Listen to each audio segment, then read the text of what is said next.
Siguiendo el orden de nuestro programa, ahora toca entrar la parte de proclamación de la palabra, la lectio divina, como se anuncia aquí en nuestro boletín. Es ahora en el libro del Evangelio según San Mateo. Vamos a dar lectura en el capítulo 21 a los versículos del 1 al 17. Vamos a leerlo de manera alternada. Puestos en pie, comienzo con el primer versículo y nos vamos siguiendo hasta leer juntos el versículo 17.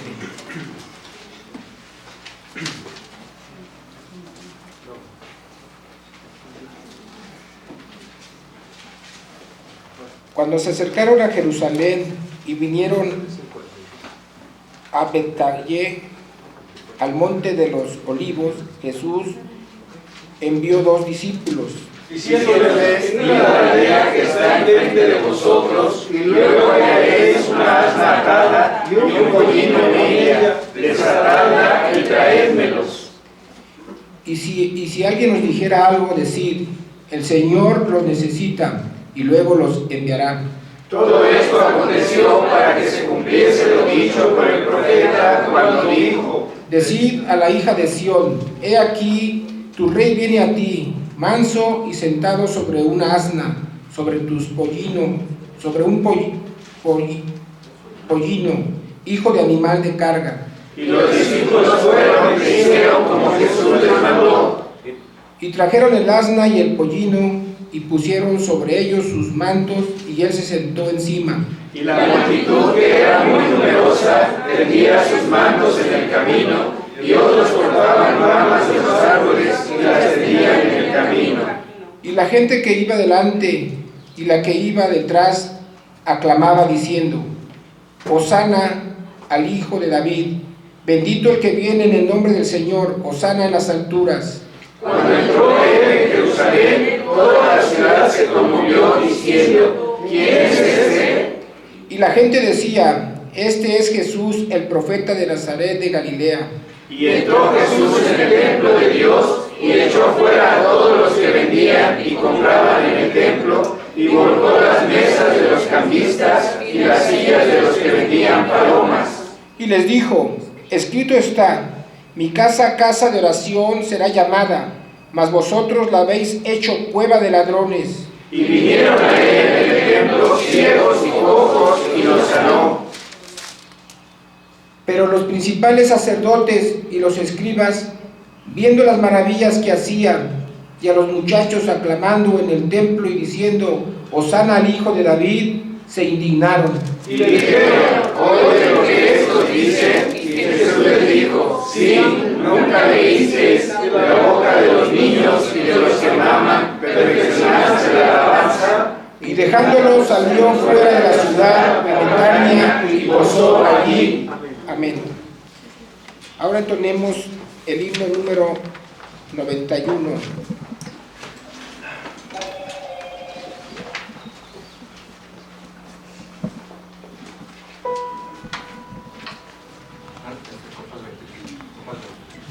Himno número 91, Eleven hoy al Salvador, por Lincoln Paul, arreglo de Eleazar Zeta Pérez.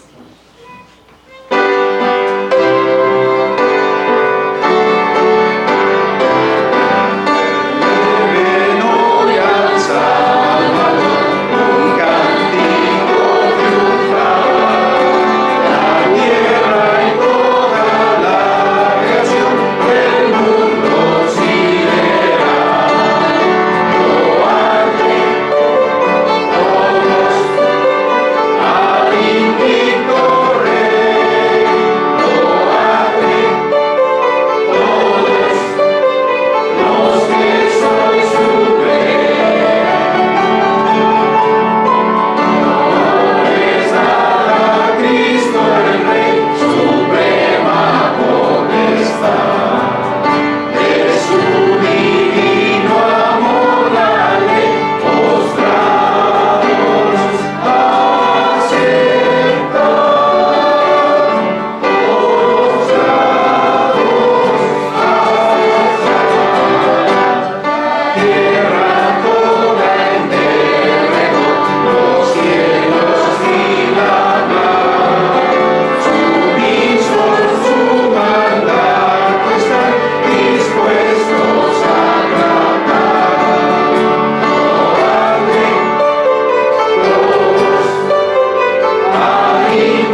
día, restauración del servicio a Dios. Doy lugar a nuestro pastor.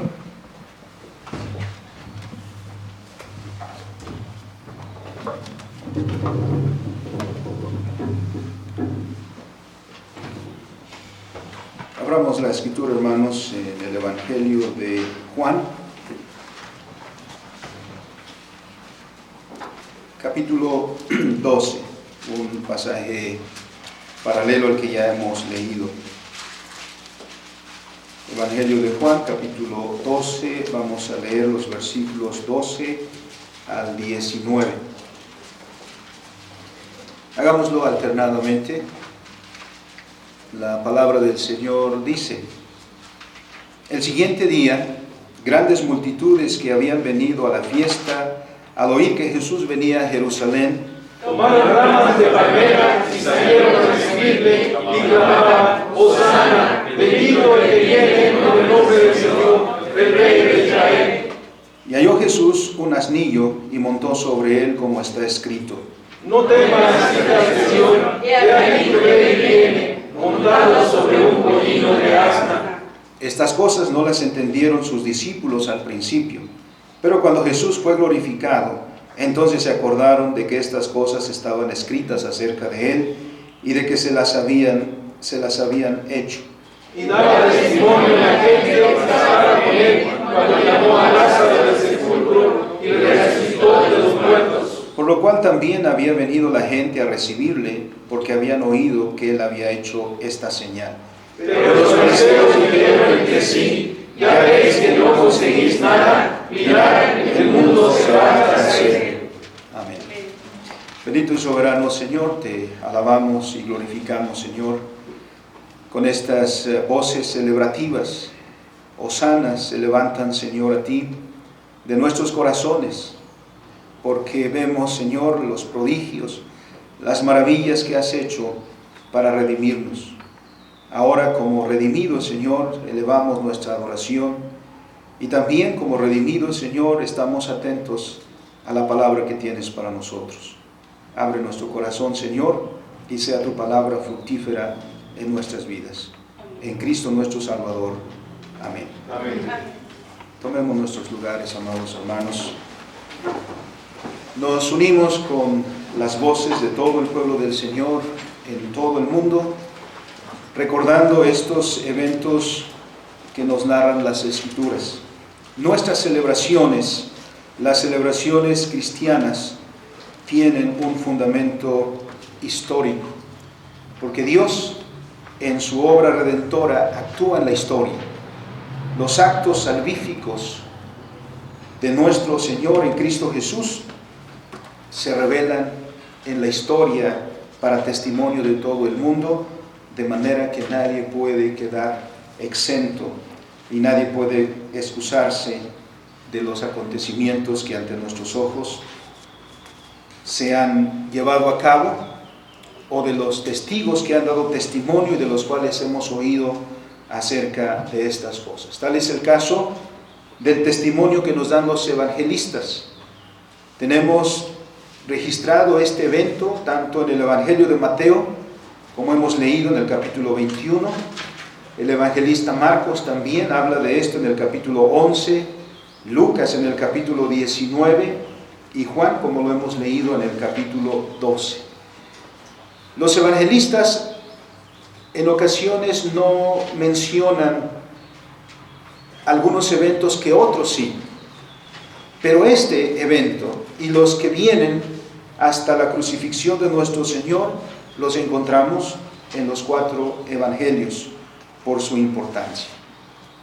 En este punto de la historia, el ministerio del Señor Jesús está llegando a su clímax, su ministerio aquí en la tierra.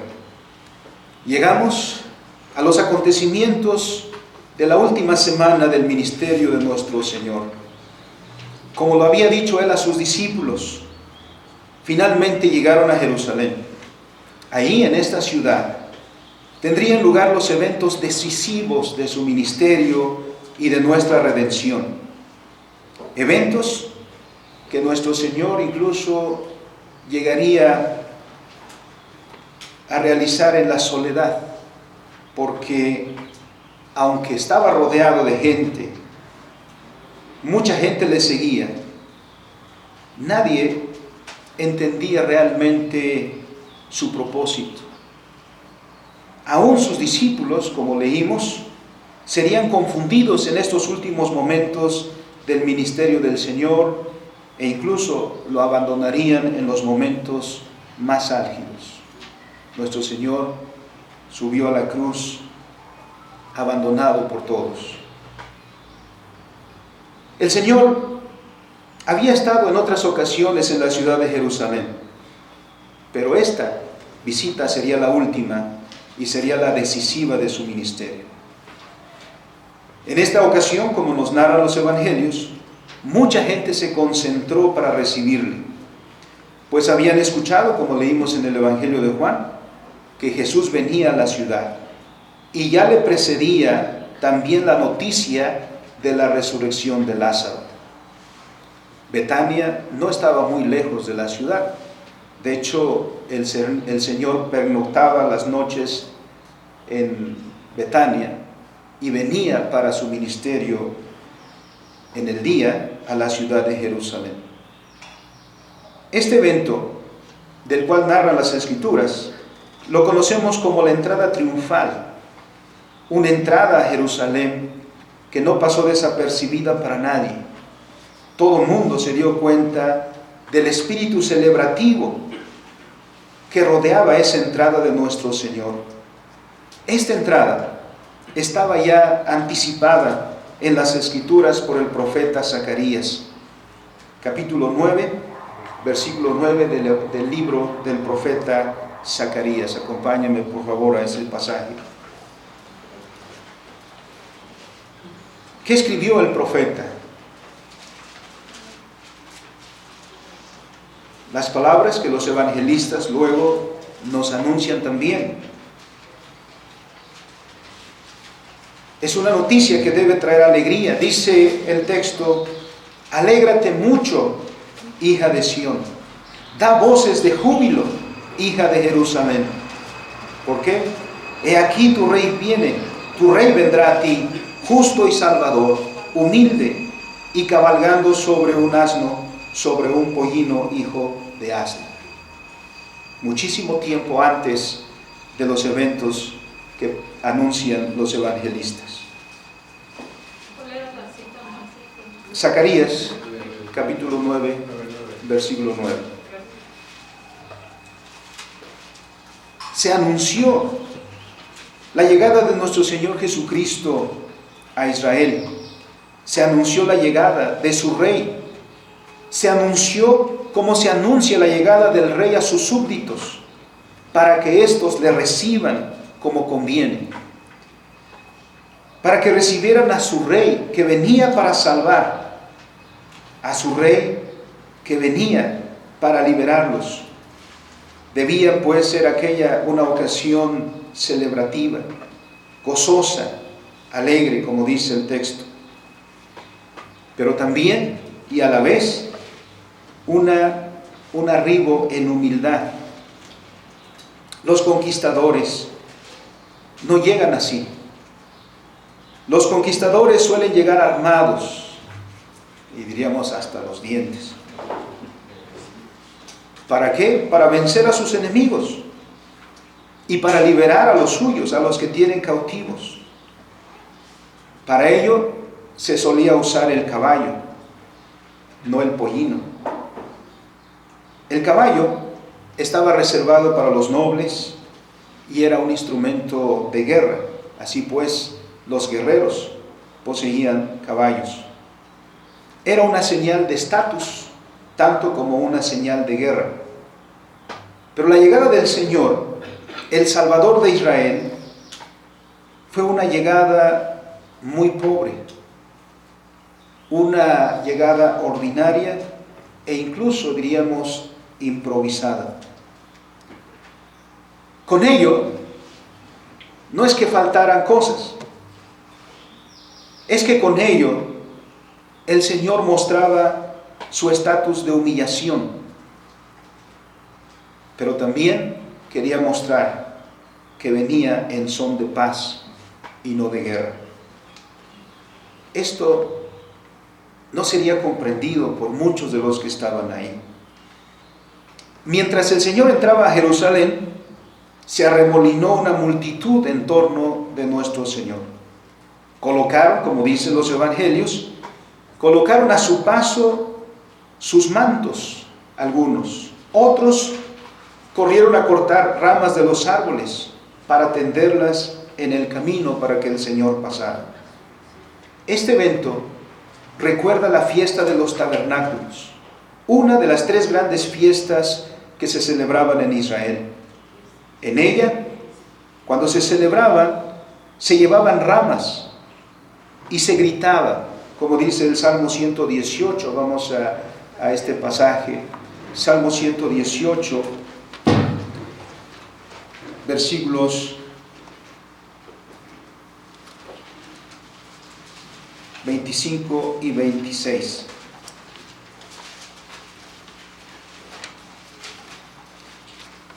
¿Quién nos ayuda con la lectura? Oh Jehová, sálvanos ahora, te ruego. Te ruego, oh Jehová, que nos hagas prosperar ahora. Bendito el que viene en el nombre de Jehová. Desde la casa de Jehová os bendecimos. Se entonaban estas palabras. Hosana. Miren el versículo 25.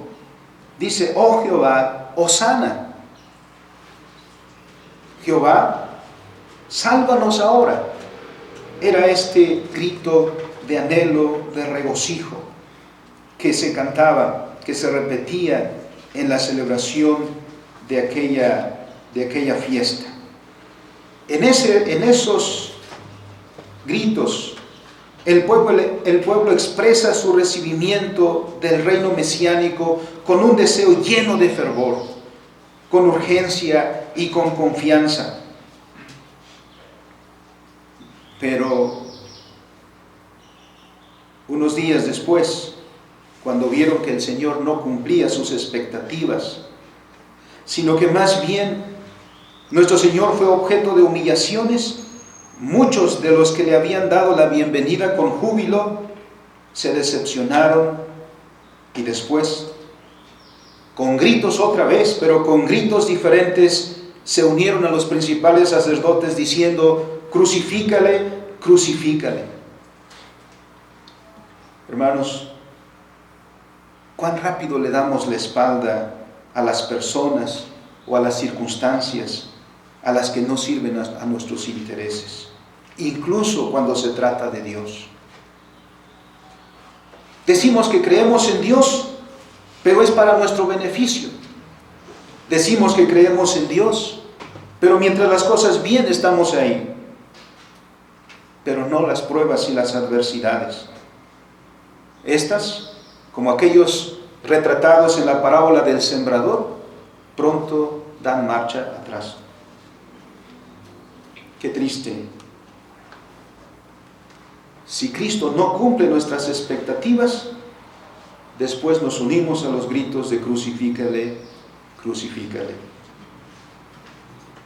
No vivimos entonces para los intereses de Dios y de su reino, sino vivimos para nosotros y ponemos nuestros intereses antes que los intereses de Dios. Todo lo contrario de lo que dice nuestro Señor en Mateo capítulo 6, donde insta, busca primero el reino de Dios y su justicia, y todo lo demás te vendrá por añadidura. Nosotros ponemos la añadidura en primer lugar, y solo después a Dios. Una vez que el Señor Jesucristo entró a Jerusalén, se dirigió al templo. El año pasado nos detuvimos nosotros en esta entrada. Ahora acompañaremos al Señor a su llegada al templo. Ahí pondremos atención en esta ocasión, hermanos, a lo que sucede ahí, lo que conocemos como el episodio de la purificación del templo. ¿Por qué era necesaria la purificación del templo? ¿Acaso no el templo era el lugar más santo? ¿Acaso no el templo debería ser el lugar más sagrado de todo Jerusalén? ¿Por qué tenía que ser purificado. Bueno, esto era necesario, porque el culto a Dios se había corrompido y eran cometidos muchos abusos por quienes se supone que debían instruir al pueblo de Dios en la verdadera adoración. Los que el Señor había enviado para solucionar los problemas se habían tornado en el principal problema del pueblo de Dios. Porque para ellos la piedad supone una fuente de ganancias, como lo expuso el Señor en el capítulo 23 del mismo Evangelio de Mateo. ¿Y cuántas veces no hemos visto eso? Los abusos de los pastores, de la grey y de la verdadera piedad. El Señor, que es el Señor de Israel, que es nuestro Dios, que puso a aquellos hombres en aquel oficio, llega a confrontarlos. Los confronta como los pastores de Israel que son y que han extraviado al pueblo, cuando habían sido puestos para edificar al pueblo de Dios. Cuánto temor deben darnos estas palabras, hermanos, a quienes tenemos la responsabilidad de edificar al pueblo de Dios hoy. Porque debemos dirigir al pueblo hacia Dios, no apartarlo de Él. Es por eso que nuestro Señor se presentó en el templo. Vino el Señor para restaurar la verdadera adoración a Dios. En la historia del Antiguo Testamento, como ustedes ya han leído, hermanos, no son pocas las ocasiones en que el pueblo de Dios corrompe el culto, dando mayor énfasis a la forma que al principio espiritual en el que el Señor quiere instruirnos. ¿Es que acaso nos sentimos más seguros? Que ponemos nuestra vista en las cosas externas en lugar de buscar el principio espiritual.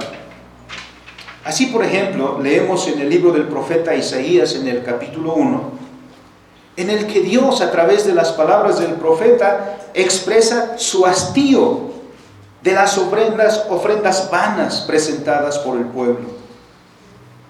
Porque esas ofrendas no son ofrendas de verdadera piedad. Al Señor no le agradamos por el solo hecho de dar, porque antes que recibir lo que damos, el Señor examina y sopesa los corazones. El pueblo no iba por verdadera piedad, iba por el solo hecho de cumplir lo que estaba establecido en la ley. Estos hombres ofrecían sacrificios más que para glorificar a Dios, para deleitarse a sí mismos, como sucede también con el ayuno, como dice Isaías 58. Pero no solo es Isaías, también Jeremías denuncia lo falso que es la confianza que expresa el pueblo en su tiempo, y está en la postrimería de la esclavitud. Jeremías es el que profetiza en el tiempo cuando llega la destrucción a Jerusalén. Pero el pueblo, denuncia el profeta, vivía confiado en sí mismo, porque piensan que mientras el templo de Jehová esté en pie, todo estará bien. Tanto que dicen, templo de Jehová, templo de Jehová, templo de Jehová es esto. Eso expresa la confianza, pero no en Dios, autoconfianza. Y hacen todo esto mientras pisotean la ley de Dios. Por eso el Señor dice, hipócritas. En el Nuevo Testamento, el Señor Jesucristo, siguiendo con el Antiguo Testamento, nuestro Señor envió a sus profetas. Los envió una y otra vez a denunciar esa falsa adoración. Los profetas confrontaron a los líderes confrontaron a los reyes, confrontaron a los príncipes, confrontaron a los sacerdotes y confrontaron al pueblo mismo. En el cumplimiento del tiempo, como dice el Señor, vino nuestro Señor Jesucristo mismo. Y es el que ahora confronta a los pastores de Israel. No es un profeta como Isaías, no es un profeta como Zacarías, como Oseas, como Amós. Ahora es el Señor Jesucristo mismo, el pastor de pastores. El Señor, debiendo ser recibido por su pueblo y debiendo ser mayormente recibido por los pastores, porque en primer lugar, ¿quiénes deberían estar ahí? Ellos, que conocían las Escrituras. En lugar de ser recibido, el Señor Jesús es confrontado por ellos. Después que el Señor corrió a todos los que mercaban en el atrio del templo. Los principales sacerdotes, los escribas y los principales del pueblo, nos dice Lucas, le cuestionaron sobre su autoridad para hacer lo que hacía. En el capítulo 23 de Mateo se registra con mayor detalle la denuncia que hace el Señor del proceder de los líderes religiosos. Pero ya desde el pasaje que hemos leído, desde el capítulo 21, su presentación en el templo, nuestro Señor corrige los abusos, señalando puntos importantes de la verdadera adoración, que nosotros debemos también observar. Dios detesta la adoración externa. Dios detesta, es abominación a Dios la expresión formalista. Dios lo que quiere es el corazón, la adoración desde lo más profundo de nuestro ser. Solo cuando el corazón va adelante, lo que expresa externamente tiene valor. Si no es acompañado de fe lo que se hace, todo aquello es inútil y es abominación delante de Dios. Miremos las Escrituras. Vayamos a Mateo capítulo 21. En ese lugar, en el templo, el Señor dice en el versículo 13, en primer lugar, escrito está. Estas son palabras sencillas, sin embargo, significativas para la verdadera adoración. Es muy fácil para nosotros, hermanos, que hagamos las cosas como a nosotros nos parecen que se deben hacer. Casi siempre estamos haciendo eso. En la adoración, no. En la adoración Dios no acepta lo que nosotros hagamos como ocurrencia nuestra. El principio de la adoración cristiana es esta: escrito está. Las palabras del Señor son dirigidas a los que vendían y compraban en el templo. Mucha gente venía de lejos, así que se hacía más cómodo comprar un animalito ahí que traerlo desde casa. Muchos venían de otros lugares, con dólares, con euros, pero que había que cambiar para pagar el impuesto del templo. Y pues ahí hay negocio. Era este el problema. Y el Señor dice, escrito está. En ello, el evangelista nos remite a Isaías 56.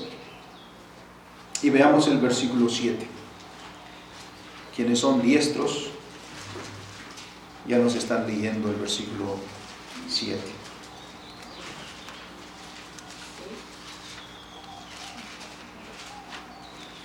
Yo los llevaré a mi santo monte y los recrearé en mi casa de oración.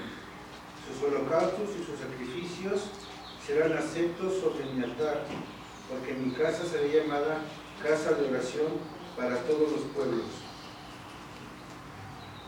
Esta afirmación del Señor, escrito está, y nos remite al Antiguo Testamento, contrasta grandemente con la defensa que hacen los sacerdotes, los escribas y los fariseos. ¿Qué defienden los fariseos, los escribas y los saduceos? ¿Acaso ellos han dicho al Señor, escrito está? No, ellos dijeron, la tradición dice. En contra de la tradición, el Señor dice, escrito está. La norma para nuestra adoración no es la antigüedad de algo. Por más que digamos, esto lo hemos estado haciendo desde nuestros padres. O por más que digamos, esto tiene 400, 500 o 600 años que hemos estado haciendo. La validez de algo en la adoración a Dios solo es correcto si esto apela a las Escrituras. Nuestra obediencia y sujeción como cristianos a nuestros pastores es solo en la medida que nuestros pastores pueden decir, escrito está. Esto es lo que Dios dice. Porque si no es así, estamos lejos de la gracia y estamos labrando nuestro propio camino. Y aunque pensemos que nuestro propio camino nos lleva a Dios, nos lleva al abismo. Escrito está. La norma para nuestra vida, para toda nuestra vida, es la palabra de Dios. Es a la luz de la palabra de Dios que debemos realizar nuestra adoración a Dios, nuestro servicio a Dios. De otra manera, estaremos ofreciendo un culto vacío, una adoración vana. Esto que hacía el Señor molestó grandemente a los ancianos, porque estos lo que defienden es la tradición. Vayamos entonces a ese punto de la tradición. ¿Qué es la tradición? La tradición en sí misma no es mala. La tradición es aquello que se va pasando o se va entregando de una generación a otra en una sucesión ininterrumpida, que pueden ser muchas cosas. En el caso del texto, principalmente se refería a un conjunto de preceptos, en su mayoría rituales, como se menciona en el capítulo 23 de Mateo, que se suponía, ¿a dónde apelaban? Se suponía que estas normas que no están en la ley, si leemos en los escritos de Moisés, no están, se suponía que fueron pronunciados por Moisés paralelamente a lo escrito y que habían sido entonces transmitidos en sucesión ininterrumpida a las generaciones posteriores. En el capítulo 15 de Mateo se nos dice que un día se acercaron algunos escribas y fariseos al Señor y le cuestionaron: ¿por qué tus discípulos quebrantan la tradición de los ancianos? Ahí mismo, en el capítulo 15 de Mateo, podemos observar esto. Le preguntaron, en razón de que veían que los discípulos del Señor no se lavaban las manos para comer el pan. Los fariseos, ustedes recuerdan, se lavaban muchas veces las manos. Parece que ya los discípulos del Señor habían sido instruidos y no se acataban tanto a esas leyes. Así que, viendo los que no cumplían con esta tradición, le dijeron al Señor: ¿por qué quebrantan la tradición de los ancianos? Esto les escandalizaba. ¿Qué dijo el Señor Jesús en respuesta a esa pregunta? Lo hace con otra pregunta. Y no les pregunta, ¿y ustedes por qué quebrantan la tradición? No. ¿Por qué vosotros quebrantáis el mandamiento de Dios por vuestra tradición? Ese debió ser como un golpe seco en la cabeza. ¿Me acusas o nos acusas de quebrantar la tradición? Y mira lo que sucede con tu tradición. La tradición quebranta la ley de Dios. ¿Y quiénes eran los que se suponía que defendían más, con mayor celo, la ley? Los que la quebrantaban. El Señor manifiesta que hay una inconsistencia entre la ley y la tradición de ellos, y que su celo de la tradición de los ancianos los coloca como transgresores de la ley de Dios. Les pone un ejemplo. Cita el 5º mandamiento: honra a tu padre y a tu madre. Este mandamiento engloba todos los deberes que el Padre Celestial impone a los hijos en sus deberes para con los padres. Pues para los hijos, el honrar a sus padres engloba todos los deberes que tienen para con ellos. Sin embargo, ¿qué decía la tradición? La tradición decía que la manera más santa y piadosa de usar los bienes propios era ponerlos al servicio del templo, lo cual significaba ponerlos a los pies de los sacerdotes. Como hoy hay muchos que dicen, si quieres servir a Dios, da tus dones a Dios. Da tus dones ¿a quién? A mí. Yo los voy a administrar. Es corbán. Y mientras el pueblo se desplaza a pie, los pastores estrenan carro cada año. Ahí están sus ofrendas, ahí están sus bienes, porque así enseñaban. Cuando pues los padres se pudieran ver en necesidad de sustento y recurrieran a sus hijos por ayuda, los hijos se podían excusar diciendo, todo lo que tendría para ayudarte ya lo he prometido al servicio del templo.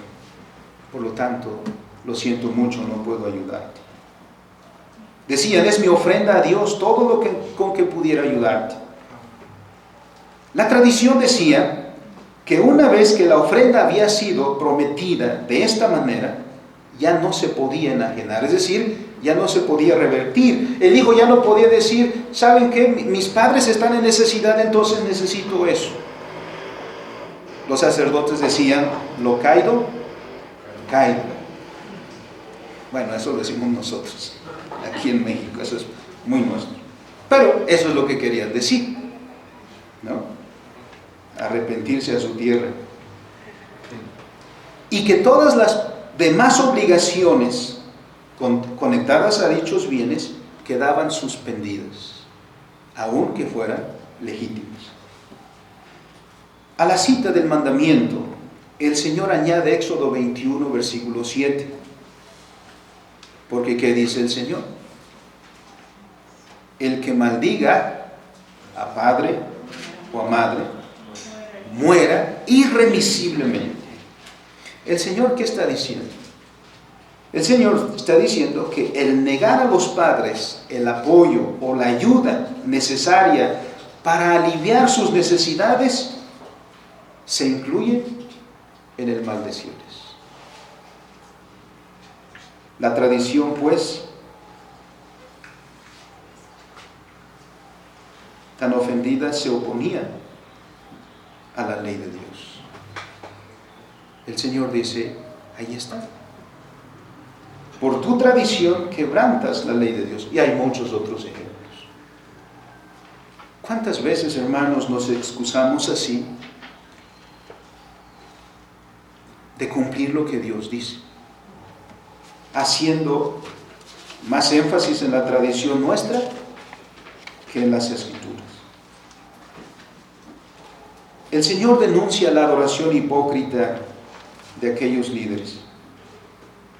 Una y otra vez el Señor usa ese término.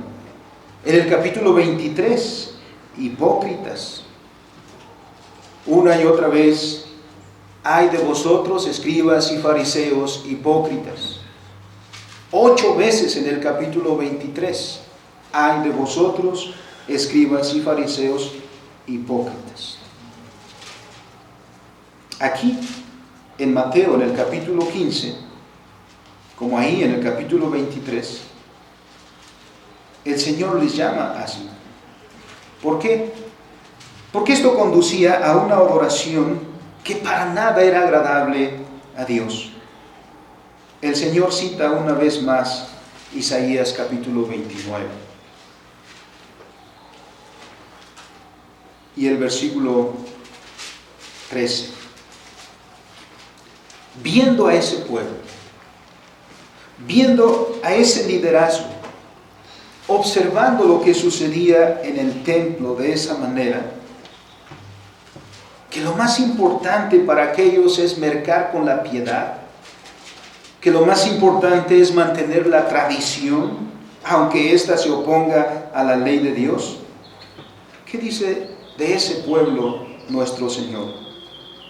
Dice pues el Señor, porque este pueblo se acerca a mí con su boca y con sus labios me honra, pero su corazón está lejos de mí y su temor de mí no es más que un mandamiento de hombres que le ha sido enseñado.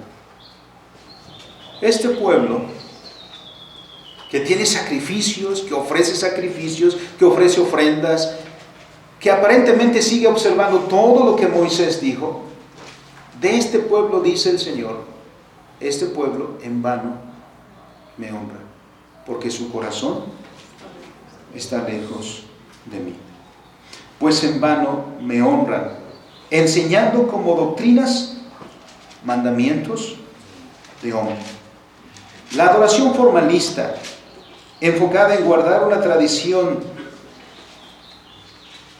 sin más enfocada a hacer algo que no mandó Dios y considerar que está bien por el solo hecho de cumplir externamente, es algo que Dios aborrece. Esto dice el Señor, porque cuando alguien traía una ofrenda, el Señor examinaba el corazón. Y al examinar lo que el pueblo está haciendo, a la luz de lo que su corazón tiene, lo que lo motiva, en eso dice el Señor, en vano me rinden culto. Es una adoración formalista. No agrada absolutamente nada a Dios, ni es de provecho tampoco para quienes participan en ella. Porque si así fuera, todas estas expresiones, hermanos, que vemos hoy en día, todas estas expresiones que la gente hace de dolor, de aflicción, de sacrificio, ¿de qué sirven si su corazón está lejos de Dios?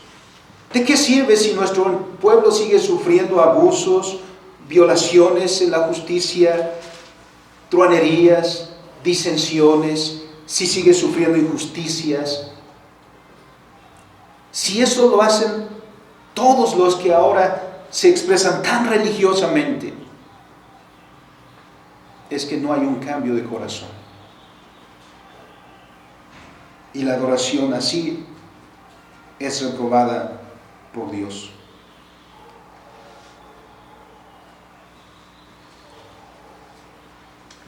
Hay un momento en este episodio, en el capítulo 21, en el versículo 15, en que la actitud de los sacerdotes y de los escribas contrasta con la actitud de unos muchachos que se encuentran ahí. Dice el versículo 15, pero los principales sacerdotes y los escribas, viendo las maravillas que hacía, y a los muchachos aclamando en el templo y diciendo, Hosana al Hijo de David, se indignaron. Y les dijeron, ¿oyes lo que estos dicen? Jesús dijo, sí, ¿nunca oíste de los niños y de los que maman, perfeccionaste la alabanza? Dios se agrada de la adoración de estos jóvenes. Miren qué contraste. Reprueba la adoración de esos hombres estudiosos, de esos pastores, de esos líderes, y lo contrasta con el de unos muchachos, el de unos niños que están ahí gritando hosanas también. ¿Cuál es la diferencia?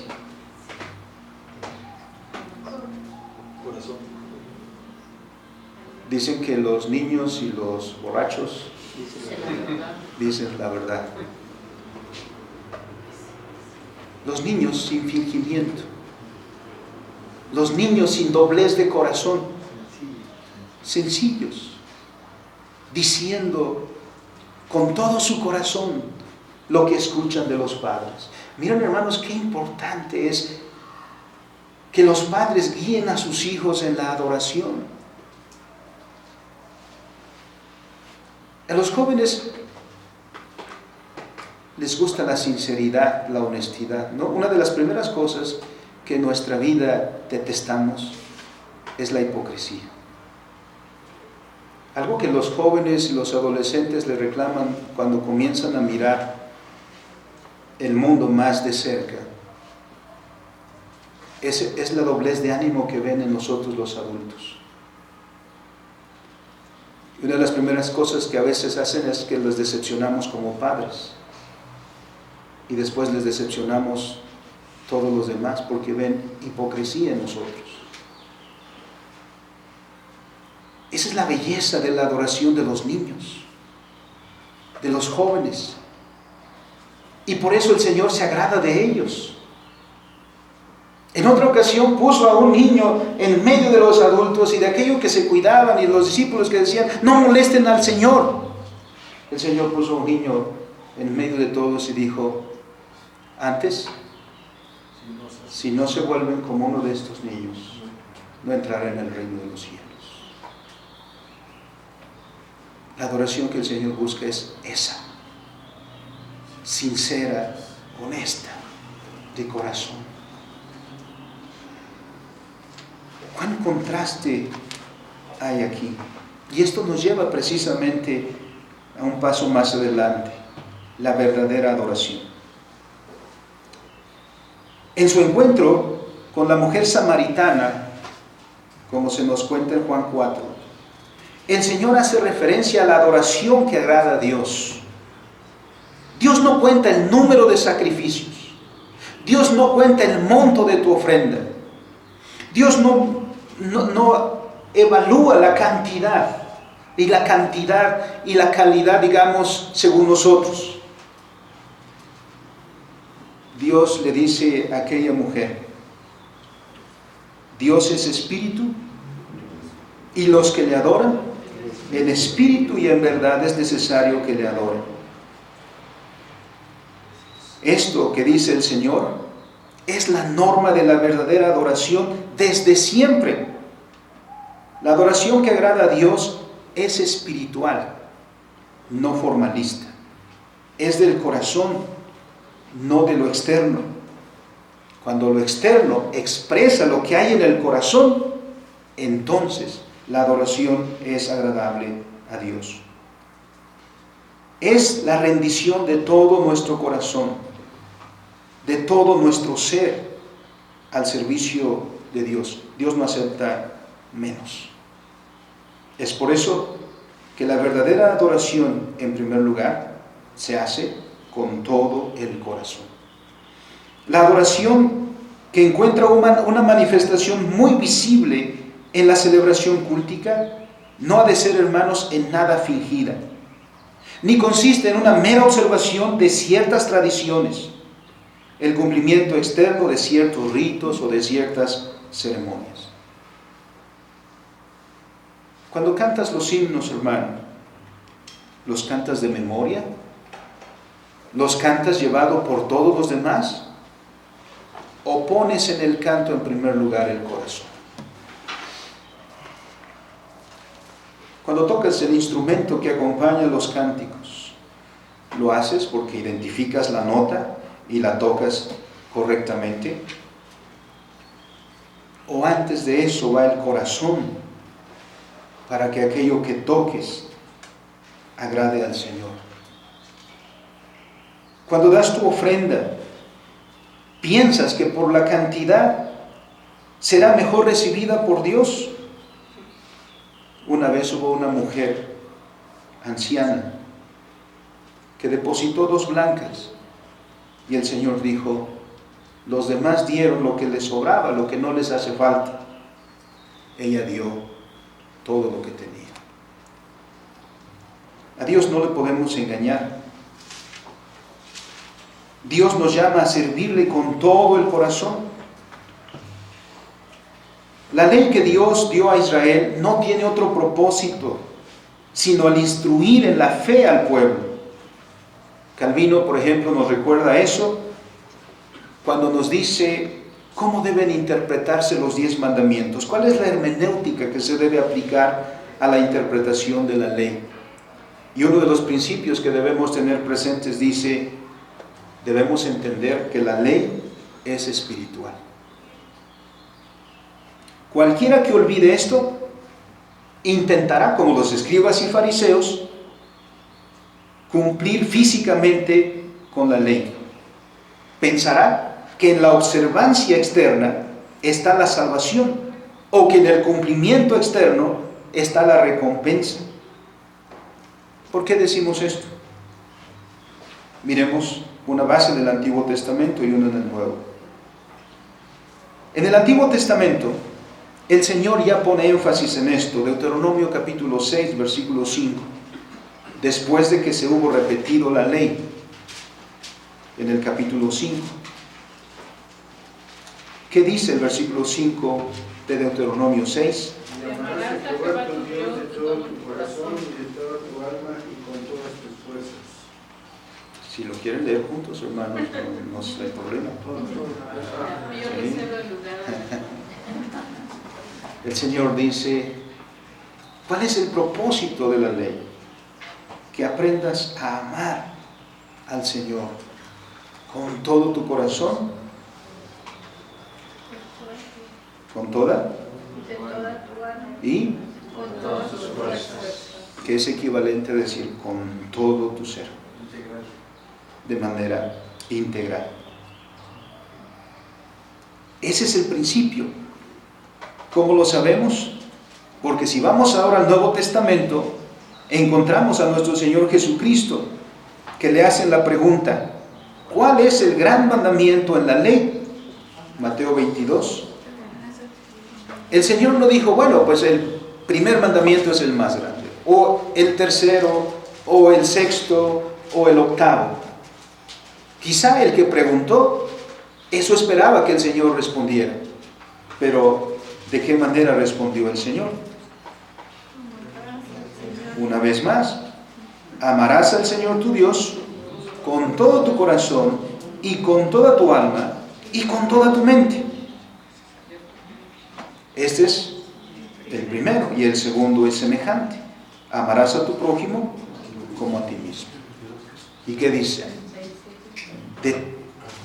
Depende de esto depende toda la ley y los profetas. Así pues, Dios no se agrada de la observancia externa y centrada en el hombre de sus mandamientos, sino en el sometimiento voluntario y total. Esta es la adoración en espíritu y en verdad que dijo el Señor Jesucristo. Nuestra adoración, hermanos, no debe ser formalista, porque las mismas sentencias que el Señor aplica a escribas y fariseos y saduceos de su tiempo, podría traerlas sobre nosotros, si nosotros, al adorar, lo único que buscamos es nuestro propio deleite, observando algo solo por el hecho de que es antiguo, olvidando el principio primordial que es nuestro corazón. Pongamos todo nuestro corazón en todo lo que hagamos. Amén. Y si es aquí en el culto, Cantemos con el corazón, oremos con el corazón, ofrendemos con el corazón, amémonos con el corazón, no hipócritamente. Ayudémonos con el corazón, cumplamos con el corazón, porque cuando se hace así, y no como el hijo que va a las tortillas dando patadas porque lo envían a él, más por la fuerza que por la voluntad. Porque eso es lo que este mundo requiere. Hombres y mujeres fieles al Señor en su entrega de corazón. Segundo, primero el corazón. Segundo, dice el Señor en Mateo 23, 23. Es interesante todo el capítulo, pero el tiempo nos limita. Pero ¿qué dice en el versículo 23 el Señor? Hay de vosotros, escribas y fariseos, hipócritas, porque diezmáis la menta y el eneldo y el comino, y dejáis lo más importante de la ley, la justicia, la misericordia y la fe. Esto era necesario hacer sin dejar de hacer aquello. Miremos qué importante. A veces nos ocupamos con minucias y dejamos lo más importante. ¿Qué es lo más importante? Dice el Señor, 3 cosas: justicia, misericordia y fe. Después de señalar nuestro Señor todos los ayes sobre los escribas y fariseos que enseñan en su enseñanza de la ley, nuestro Señor les refiere a lo que es más importante. Y una vez más, no es el cumplimiento externo, sino del corazón. Dirigido ahora al ejercicio de justicia, de misericordia y de fe. Después de haber señalado el corazón de la ley y ponerlo ante nuestros ojos como lo principal para nosotros, nos lleva a la praxis de la ley, porque toda la vida debe llevar el sello de servicio a Dios y servicio al prójimo. Comentando estos 3, Calvino dice lo siguiente: justicia. ¿A qué se refiere el Señor con pedirnos justicia y decir que la ley nos enseña justicia? Es que la ley de Dios nos enseña a hacer lo que es justo, nos enseña a actuar con equidad o rectitud. Dice Calvino, lo cito literalmente, que demos a cada uno lo que le pertenece y que nadie engañe o perjudique a los demás. ¿Cuántas veces, hermanos, nosotros siendo cristianos engañamos, perjudicamos a nuestro prójimo? No le damos lo que merece, le quitamos lo que es suyo. Y a veces incluso disfrazado de justicia. La vida cristiana exige vivirse con justicia, con rectitud, con equidad. Si somos de Dios, eso es lo que pide de nosotros. En Proverbios, por ejemplo, hay un pasaje que el Señor nos dice como algo práctico, que el Señor detesta la pesa falsa. Si hay un comerciante que le dice a su prójimo que le está vendiendo 1 kilo de azúcar que pesa 900 gramos, ¿qué tipo de cristiano es? Usando medida falsa, peso falso.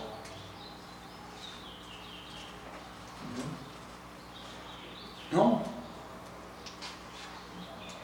El verdadero servicio a Dios requiere que actuemos con equidad, con rectitud. Los fariseos, los escribas, se aprovechaban de las viudas, por ejemplo. Porque las viudas no tenían quien las defendiera, quien abogara por ellas. Entonces estos decían, mira, yo, ¿no? Con ese disfraz de piedad, mira, yo te voy a ayudar, yo voy a vigilar esto por ti. ¿Y quiénes son los únicos que se enriquecían? Se aprovechaban de las viudas. Al fin y al cabo no tenía nadie que abogara por ellas. Disfrazaban su avaricia de cuidados para ellas, mientras que lo que hacían en realidad era aprovecharse de las circunstancias. Segundo, dice misericordia. ¿Qué es misericordia? La misericordia, Calvino dice, lleva al hombre a esforzarse por ayudar a sus hermanos con propiedad, socorrer a los desdichados con consejos o dinero, proteger a los que están injustamente oprimidos y emplear liberalmente para el bien común los medios que Dios ha puesto en nuestras manos. Creo que la época en que vivimos es una época que le falta misericordia. Somos muy egoístas. Lo que más nos importa es nuestro propio bien. Cerramos nuestro corazón a los necesitados, a los que no tienen que comer. ¿Qué nos pasa, hermanos, si un día nos quedamos sin comer para darle eso al que no ha comido 3 días? Si a nosotros, dice el doctor, que nos sobran kilos.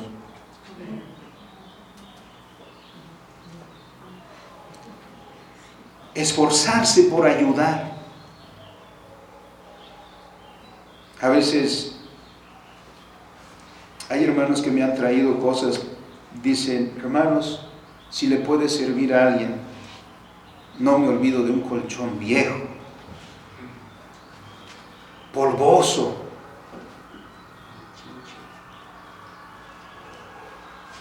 ¿A quién le va a servir? A mí me va a dar vergüenza dárselo a mi prójimo. Lo tiramos a la basura. Era basura. Es fácil para nosotros deshacernos de las cosas que no necesitamos. Esas no nos cuestan trabajo. Le decimos, llévatelo, yo no lo necesito. Pero dice, esfuérzate por ayudar.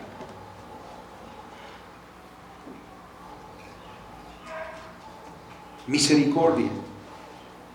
¿Qué hizo el Señor mientras estaba en el templo?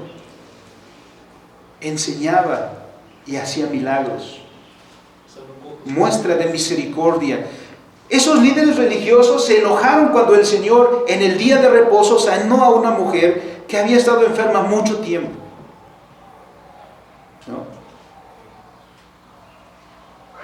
No sé si vivían como en México, pero les dijeron, mira, estás enfermo, te duele, te vamos a dar cita en 3 meses. En 3 meses vienes a ver si hay oportunidad. Está sufriendo esa mujer. ¿Cuánto tiempo viene? Es hija de Abraham. Y le dices, hoy no te puedo ayudar. Hoy es día de reposo. Hoy no podemos sanar. Vengan otro día. El Señor dice, ¿no escuchaste lo que dice la ley?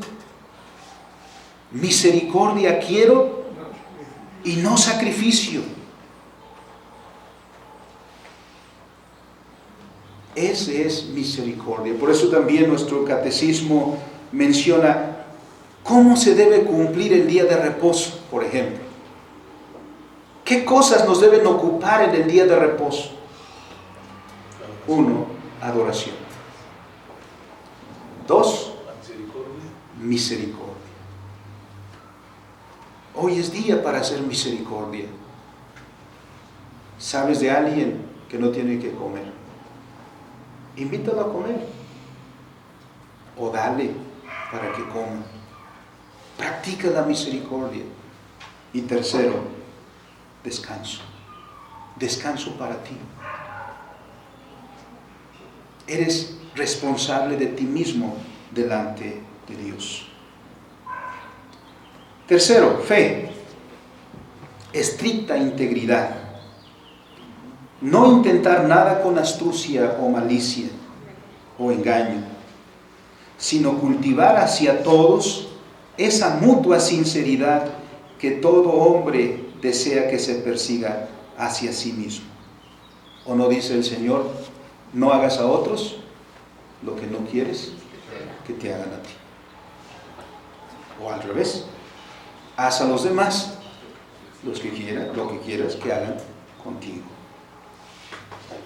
Con esto concuerda Santiago, que nos dice que la religión verdadera consiste en, Santiago 1:27, visitar a los huérfanos y a las viudas en sus tribulaciones y guardarse sin mancha del mundo. Esa es la adoración que Dios pide. Esa es la adoración que agrada a Dios de corazón.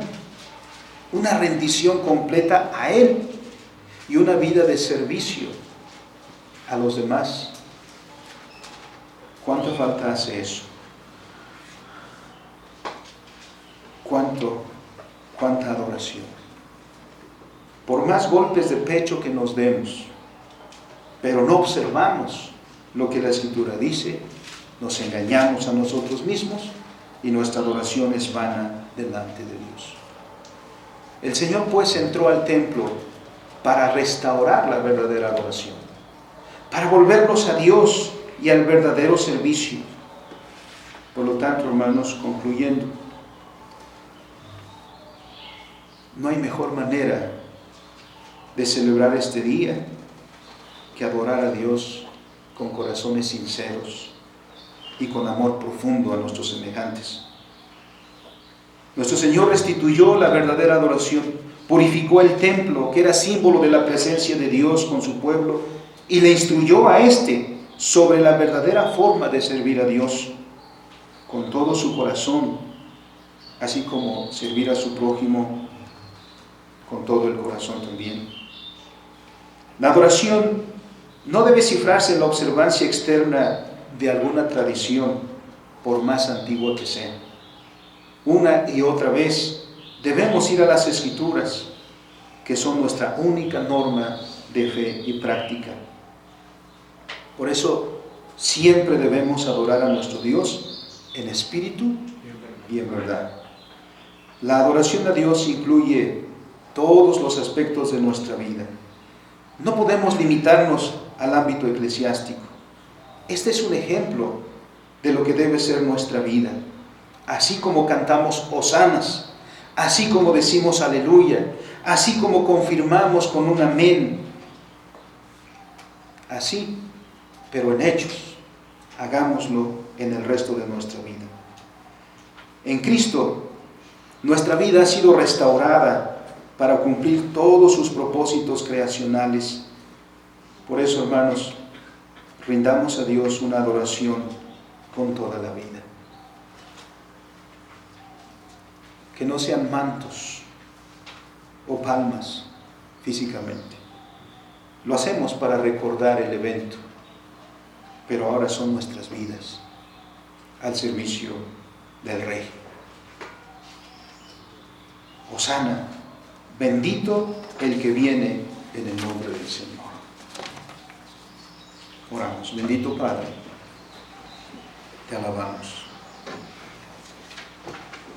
Te glorificamos, Señor, por tu gran amor con que nos has amado, por el volvernos a ti en la correcta actitud que esperas de nosotros. Perdónanos, Señor, si hemos sido hipócritas. Perdónanos, Señor, si solo hemos hecho cosas por el hecho mismo de hacerlo, descuidando el motivo, descuidando el corazón. Perdona, Señor, si nuestra adoración ha sido vacía, hueca, o para agradarnos a nosotros mismos, para decir qué bonito cantamos, o cosas por el estilo. Señor, tú miras el corazón, y ante ti no podemos fingir. que te traigamos, Señor, la ofrenda que te agrada, el corazón rendido, el servicio obediente, íntegro, Señor. Henos aquí, pues. Haz de cada uno de nosotros tu siervo. En Cristo Jesús. Amén. Amén.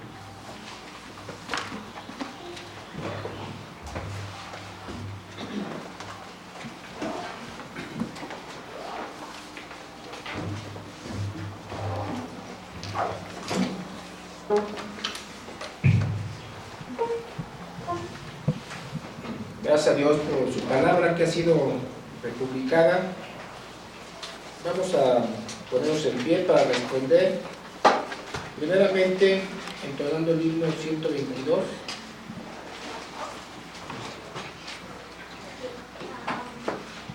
De la parte de Jesucristo, resurrección y segunda venida, himno 122, ver al Cristo, Rey de Gloria, himno de George Stebbins y letra de Thomas Steele.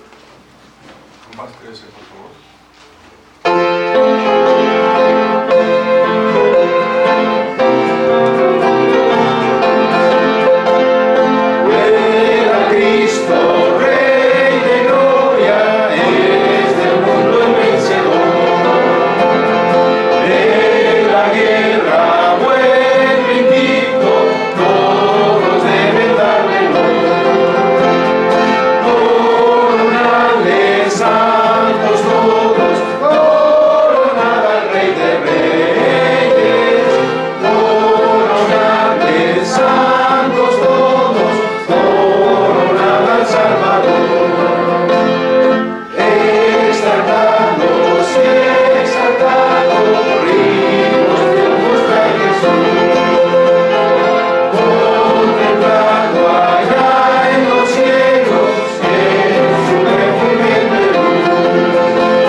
Victorioso reina Cristo.